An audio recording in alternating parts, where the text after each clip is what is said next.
وَإِذْ قُلْتُمْ يَا مُوسَىٰ لَن نَّصْبِرَ عَلَىٰ طَعَامٍ وَاحِدٍ فَادْعُ لَنَا رَبَّكَ يُخْرِجْ لَنَا مِمَّا تُنبِتُ الْأَرْضُ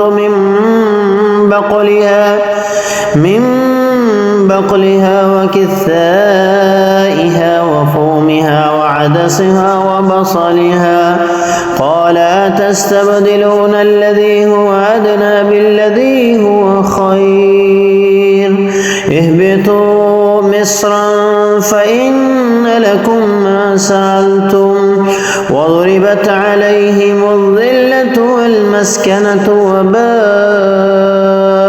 بِغَضَبٍ مِّنَ اللَّهِ ذَلِكَ بِأَنَّهُمْ كَانُوا يَكْفُرُونَ بِآيَاتِ اللَّهِ وَيَقْتُلُونَ النَّبِيِّينَ بِغَيْرِ الْحَقِّ ذَلِكَ بِمَا عَصَوا وَكَانُوا يَعْتَدُونَ۔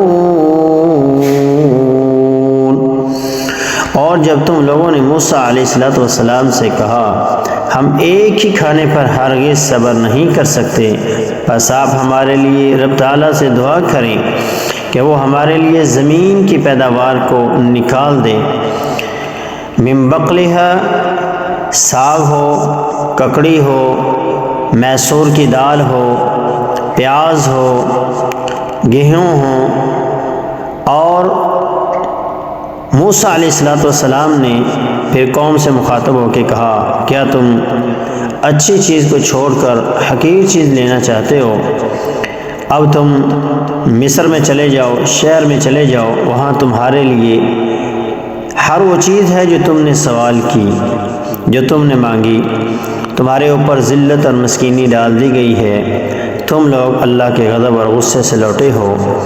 یہ اس وجہ سے تھا کہ وہ اللہ کی آیات کا انکار کرتے تھے اور وہ نبیوں کو ناحق قتل کرتے تھے۔ یہ اس وجہ سے بھی تھا کہ وہ حد سے بڑھ جانے والے تھے۔